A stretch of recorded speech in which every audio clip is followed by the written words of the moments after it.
전반적으로 이 광주 지역을 제가 좀 쓱 봤는데요. 근데 많이 답답하네요. 저는 이제 그 여기 광주 분당이나 판교 쪽에서 이쪽으로 넘어가면서 중부고속도로를 좀 타기 위해서 이쪽 지역을 많이 지나다녔는데, 그 당시에 느꼈던 건 뭐냐면은 좀 이렇게 길이 좀 삐뚤빼뚤 계획성 없이 지어진 도로가 많고, 건물들 자체도 거의 지금 어떤 계획적으로 지어진 건물들은 거의 없고요. 가건물도 많고 좀 많이 열악하고, 특히 이제 눈이 오거나 그러면 굉장히 힘듭니다. 여기가 길이 좁고 하기 때문에. 근데 이렇게 위에서 이렇게 지도를 보다 보니까 확실히 광주는 남한산성의 고장인 것 같아요. 특히 이 안쪽에 분들은 바깥에서 안쪽으로 들어오긴 어렵지만은 진짜 나가기가 어려운 것 같아요. 그래서 제가 볼 때는 감히 말씀드립니다만은 특별히 부동산 투자로서 가치가 있는지는 사실 좀 의문이에요. 왜냐면은 길이 이렇게 좀 땅이 평평해야 뭐가 이렇게 인프라도 깔리는데, 여기는 이제 거의 산지라고 보면 산지는 인프라가 깔릴 수가 없죠, 그죠? 그러니까 터널 뚫을 수가 없으니까 평평해야 이게 뭐 이렇게 지하철도 깔고 도로도 깔고 뭐 이렇게 되는데, 거의 여긴 산지기 때문에 인프라가 좀 깔리기 좀 어려워요. 통지가 없기 때문에. 그래서 제가 뭐 감히 말씀드립니다만은 제 생각입니다. 이건 어디까지나 광주시 쪽에는 사실은 부동산 투자로 좀 접근하시면 안 될 것 같고요. 그냥 뭐 좀 시골에서 조용히 지내시고 싶은 분들, 뭐 제주도에 멀리 가지 마시고 좀 광주 쪽에 좀 방을 월세 매매하지 마시고 월세를 좀 알아보시면 좋지 않을까? 뭐 그런 생각도 좀 드네요. 예. 이건 좀 지역 비하가 아닙니다. 제가 뭐 개인적으로 투자자 입장에서 봤을 때는 좀 그런 부분이 있고요. 그리고 하나 말씀드리면은, 과거에 이 분당 아파트 값이 천정부지 오를 때 이쪽 분당에서 광주 넘어가는 이쪽에 대규모로 그 빌라를 좀 지어서 분양을 했던 일이 있었어요. 그래서 그 왕창 만들어서 왕창 분양을 했고, 근데 이제 가격이 좀만 떨어지면 여기서부터 떨어지거든. 그러니까 오를 때는 분당에서 바깥으로 그 광주 쪽이 가격이 오르는데, 떨어질 때는 또 이제 광주에서부터 떨어지니까 사실 아파트가 아니라 빌라인데 이게 굉장히 취약하죠. 그래서 좀 뭐 분당 가까이 살고 싶어서 이쪽에서 광주 쪽 빌라를 사시든지 뭐 그런 거는 좀 안 하시는 게 좋을 것 같아요. 왜냐면 아까도 말씀드렸다시피 여기 인프라가 깔릴 수가 없어요. 그래서 뭐가 이렇게 인프라적으로 좋아지긴 좀 어려울 것 같아요. 그래서 오늘은 광주를 좀 봤는데, 광주가 좀 재밌는 것 같습니다. 이게 지역 자체가 제가 이렇게 지도 놓고 보니까 뭔가 이 지역적인 한계가 좀 느껴지는 것 같아요. 안녕하세요, 구독자 여러분. 예. 오늘은 어디를 볼까, 어디 부동산을 볼까 고민하다가 이 성남시 옆에 이 광주시가 있거든요. 광주시는 제가 뭐 일 때문에 좀 지나다니던 기억도 좀 있고 하기 때문에 조금 지나다니면서 편협적으로 보던 것 말고 이렇게 지도를 띄워놓고 좀 봐봤고, 근데 좀 재밌는 이슈라고 해야 되나? 재밌는 부분이 좀 있어서 말씀드리겠습니다. 이제 광주는 보시다시피 지금 여기 어딥니까? 경기도 하남, 그리고 성남하고 붙어있죠. 그리고 여기 보시면 바로 송파구 쪽 바로 옆이에요. 그리고 여기 보면은 요 끝에 요 부분이 요쪽 이제 그 남한산성이거든요. 이쪽이 남한산성이에요. 남한산성. 그러니까 여기 임진왜란이나 영자호란 뭐 난이 있으면은 이 조선시대 왕들이 요쪽 중구 쪽에서 요쪽으로 도망을 오는 거예요. 그 여기에 좀 올라가기가 많이 어렵겠죠? 험하니까. 예. 근데 이제 제가 말씀드리는 이 부분, 남한산성이 들어가기 좀 험한 위치다라는 게 어떻게 보면 광주를 좀 한마디로 좀 말해주는 것 같기도 합니다. 그래서 제가 이렇게 지도도 보고 아파트 시세도 봤을 때 기본적으로 전체적으로 좀 산이 좀 많은 것 같아요. 그래서 지금 이렇게 지도를 딱 보면 아시겠지만 어때요? 거의 다 산이잖아요. 평지할 게 없어. 그 산과 산 사이에 그 틈을 이렇게 틈 사이에 나 있는 평지에 따라서 이제 마을들이 형성이 돼 있고, 그리고 이 지하철이 경강선이라고 최근에 생겼잖아요. 그래서 이 경강선이 이천까지 좀 지나가는데, 근데 아직까지는 그 지하철역 주변의 어떤 역세권으로서 뭔가 아직은 좀 만들어 가고 있는 단계인 것 같아요. 예, 그래서 우선은 아파트 단지 시세를 좀 봐볼 수 있도록 하겠습니다. 좀 지역에 대한 얘기는 총평 때 얘기를 하고요. 자, 여기 낙찰가 이렇게 봤는데 의외로 이렇게 많아요. 물건들이 1년 동안인데 1년 동안 이게 30개잖아요. 한 면에 3면이니까 거의 90건 100건 가까이가 낙찰 건수 많습니다. 은근히 많아요. 여기가 아파트입니다. 희한하게 광주인데.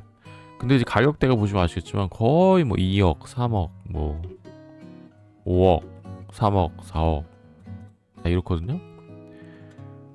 3억 뭐 4억 거의 5억 이하예요. 그래서 전반적으로 아파트 값이 굉장히 쌉니다. 그리고 아파트 지금 시세? 물건을 좀 봐볼 수 있도록 하겠습니다. 여기가 어디냐? 경기도 이편한 세상이고요. 여기 어디야? 이편한 세상 광주역 6단지네. 광주역이면은 경강선 지하철역 앞이고 이거 딱 봐도 좀 새 아파트 같긴 한데. 이편한 세상 새 아파트. 근데 이게 논 앞에 논두렁 앞에 있잖아요. 32평인데 8.4억 유찰, 5.9억 유찰, 4.2억이니까 이거 한 5억 정도 낙찰 받았다고 예상이 되고요. 32평이에요. 모교 32평. 그럼 여기서 지금 호가가 지금 5.8억 6억 정도 하는 거지. 6.2억 5.8억 6.2억 정도 하고 매매가가 33평인데 지금 매매가가 21년도에는 한 8억 정도 찍었다가 최근에 23년도 4월에는 5.8억 정도 6억 정도 하고 있고요.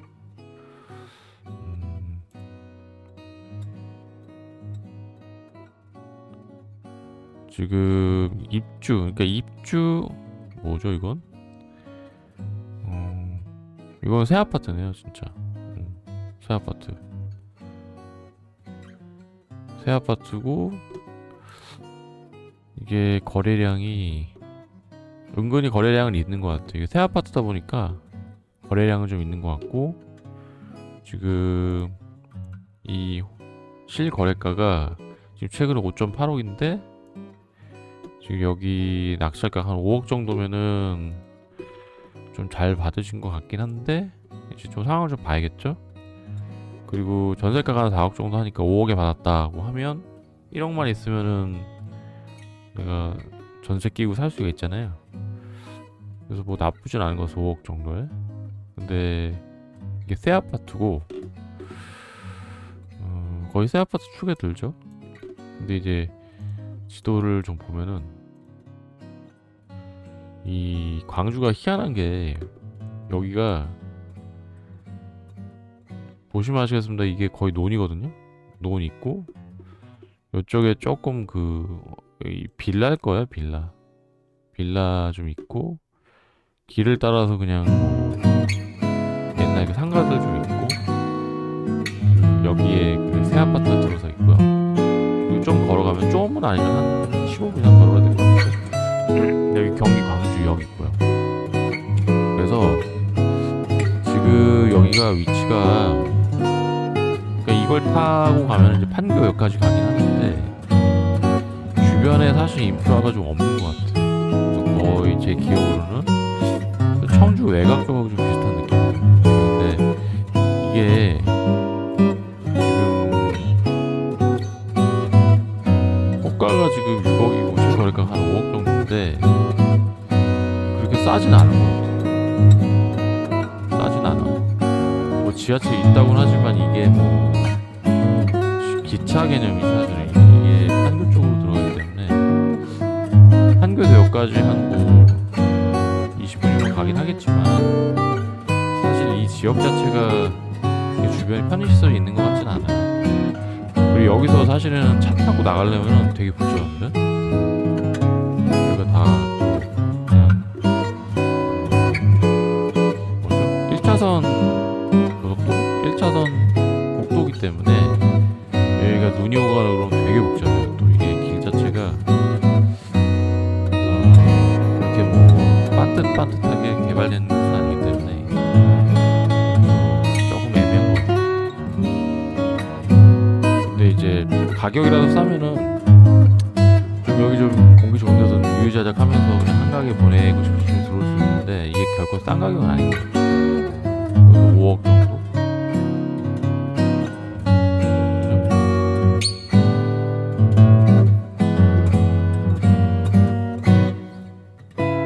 그 32평에 뭐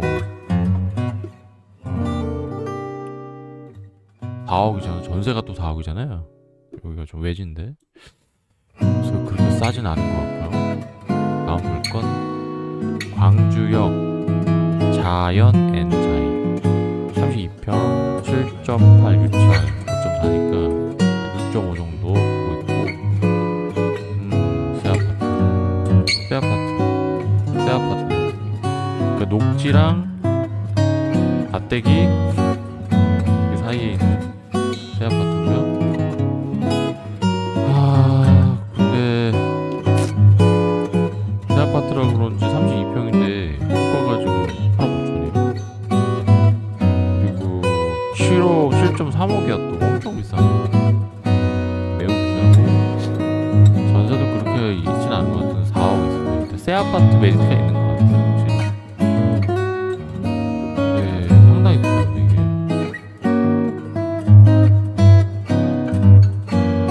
신축 1년 차네. 그러니까 새 아파트야, 새 아파트. 매우 새 아파트. 그러니까 새 아파트라서 이 가격 시세가 좀 있는 것 같긴 해요. 근데 여기 보면 여기 그 경기 광주 건너편에 있는데 주변에 보면 여기가 좀 마을인 것 같아. 원래 마을에 만들어졌는데 여기 주변에 뭐가 좀 없는 것 같아요.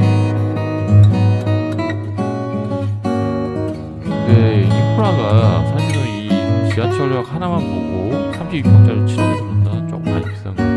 많이 비싸고. 그리고 이 지하철 빼면은 사실은 그렇게 역세권 인프라가 그렇게 좋은 건 아니거든요. 어떻게 좀 시골 마을이고 아까도 말씀드렸다시피 여기는 이제 남한산성의 우정이잖아요.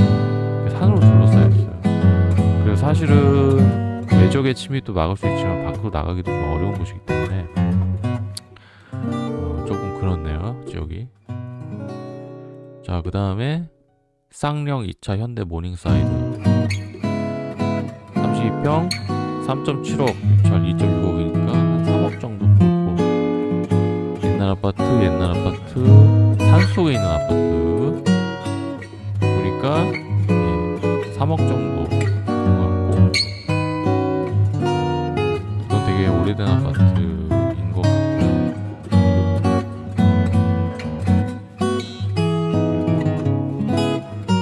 여기 32평이 그래도 은근히 거래는 되고 있는 것 같아요. 근데 이게 거래가 좋은 이게 점이 많은 거는 사실 가격이 싸다. 2억 5천 정도 있고요. 이게 21년도에 한 4억까지 찍었다가 지금 최근에 거래되는 게 3억 매매가입니다.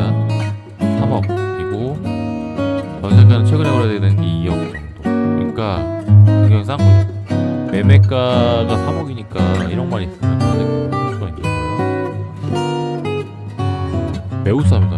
이게 어떻게 보면은 지방 아파트 가격인데 그 위치를 잠깐 보면은 여기 있어요. 예. 이쪽인데 여기 모닝사이드 있죠. 여긴데 보시면 아시겠지만 그러니까 이게 산과 산 사이에 이제 구석이 있는 거잖아요. 안쪽으로 들어가면은 이제 뭐 광주 소방서도 있고 뭐 일종의 큰 마을이 있고 여기 초월역도 있고 그러니까 이게 사실은 평지가 아니다 보니까 여기 글쎄요 여기서 바깥에서 여기 들어가려면 엄청 시간 많이 걸리는데요. 그지 않아요? 예를 들어서 내가 뭐 수원에서 직장이다. 그럼 여기 어떻게 들어가? 그래서 굉장히 좀 외진 곳이에요. 사실 외진 곳이고 좀 많이 외진 곳입니다. 그래서 가격 자체가 그래서 좀 많이 좀 다운이 돼 있는 것 같아요. 그래서 지금 이분이 3억에 받았다 그러면은 안 되네. 예, 넘어가시고 자, 광주시 동부 아파트 24평 3.4억의 유찰, 2.4억의 유찰, 1.7억 유찰, 1.4억의 낙찰받았는데 미납이죠. 미납이잖아. 1.2억에 다시 그러면은 한 1.2억? 1.3억 정도? 2억이 안 한다는 얘기잖아, 아파트가. 그죠? 옛날 아파트. 야, 이 저기 논에 둘러싸여 있고.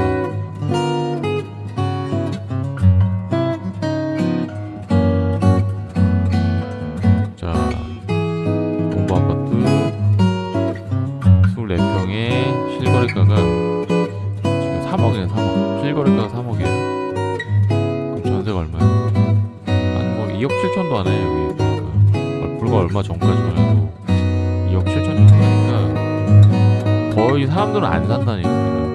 거의 전세가랑 매매가 살진 않아. 사람들이 사지 매매를 안 해버려 여기를. 그럼 예를 들어서 이 사람이 여기 매매를 안 해.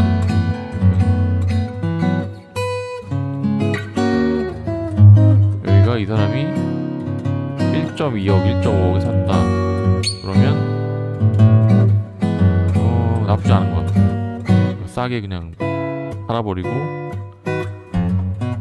여기 예를 들어서 1.5억에 사가지고 여기 뭐 2.5억에 전세를 주면 1억을 나한테 들어오잖아요. 그래서 이 지역에 사시는 분들이 이렇게 싼 가격에 하나 사가지고 한 1억 1.5억 이하로 사가지고 전세를 주거나 뭐 싸게 매매를 해도 괜찮은 것 같아요. 그러니까 이런 거는 사실은 이 지역에 있는 사람들이 사고파는 하는 거거든요. 그러니까 이 보세요. 지금 실거래가가 뭐 2.5억 막 이러잖아요. 3억 하고 그러잖아요. 그러면은 이분 같은 경우는 지금 거의 엄청 잘 버는 거죠.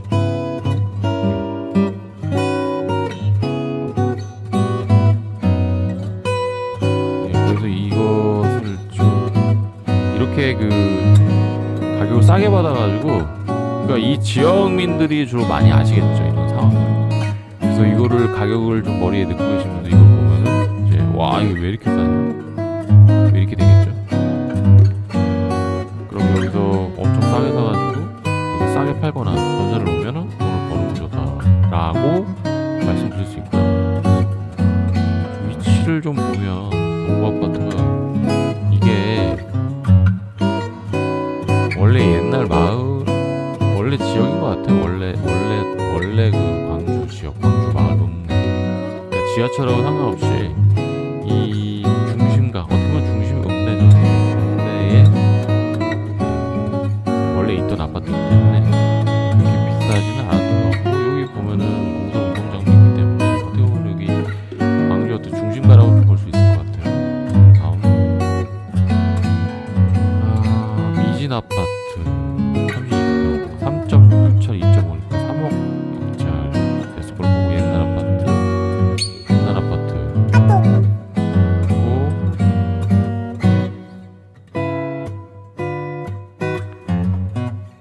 그리고 보면 진짜 옛날 아파트네. 근데 거래가 거의 없고요. 이런 거는 별로 안 좋아하거든요. 전세도 거래가 없고 이 아파트가 지금 보니까 상당히 오래된 아파트예요.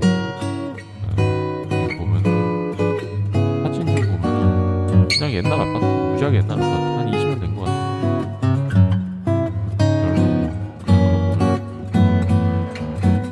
만약에 이분이 지금 한 3억에 받았다. 3억에 그러면은 과연 지금 3.2억인데 망한 거죠. 잘못 샀구나. 이런 아파트 게 없는 아파트는 전 정말 극혐합니다. 위치를 한번 볼까요?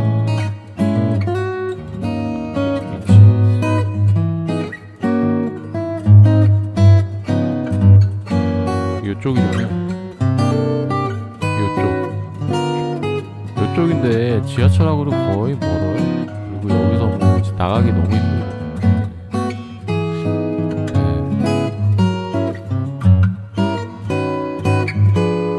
전반적으로 이 광주 지역을 제가 좀 쓱 봤는데요, 많이 답답하네요. 근데 저는 이제 그 여기 광주 분당이나 판교 쪽에서 넘어가면서 중부고속도로를 타기 위해서 이쪽 지역을 많이 지나다녔는데, 그 당시에 느꼈던 건 뭐냐면 좀 이렇게 길이 좀 삐뚤빼뚤 계획성 없이 지어진 도로가 많고, 건물들 자체도 거의 계획적으로 지어진 건물도 거의 없고요.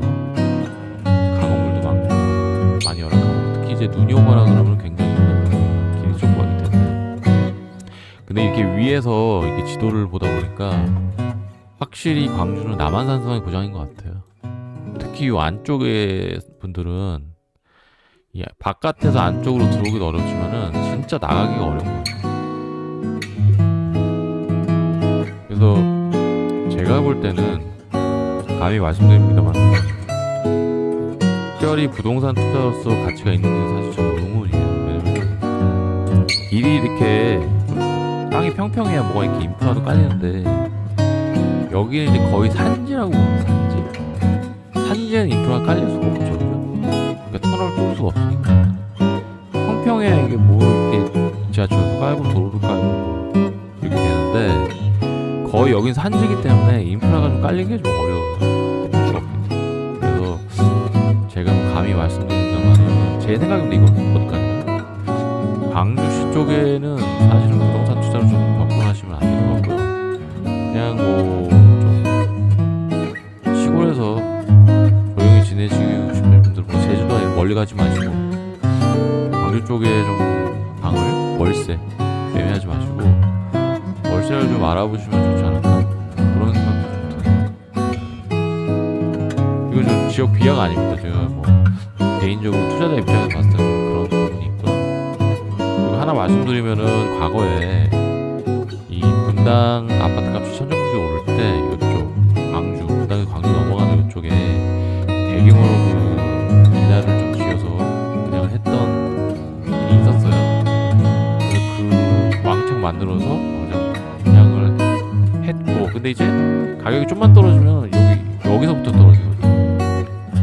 그러니까 오를 때는 분당에서 바깥으로 그 광주 쪽이 가격이 오르는데, 떨어질 때는 또 이제 광주에서부터 떨어지니까 사실은 아파트가 아니라 빌라인데 굉장히 취약하죠. 그래서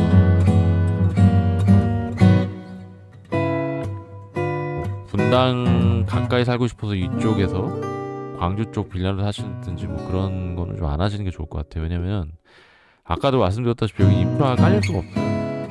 뭔가 이렇게 인프라적으로 좋아지긴 좀 어려울 것 같아요. 그래서 오늘은 광주를 좀 봤는데, 광주가 좀 재밌는 것 같습니다. 이게 지역 자체가 제가 이렇게 지도 놓고 보니까 뭔가 이 지역적인 한계가 좀 느껴지는 것 같아요. 자, 여러분, 지금까지 정보가 도움이 되셨다면 구독과 좋아요, 알람 설정 부탁드리겠습니다. 감사합니다. 안녕.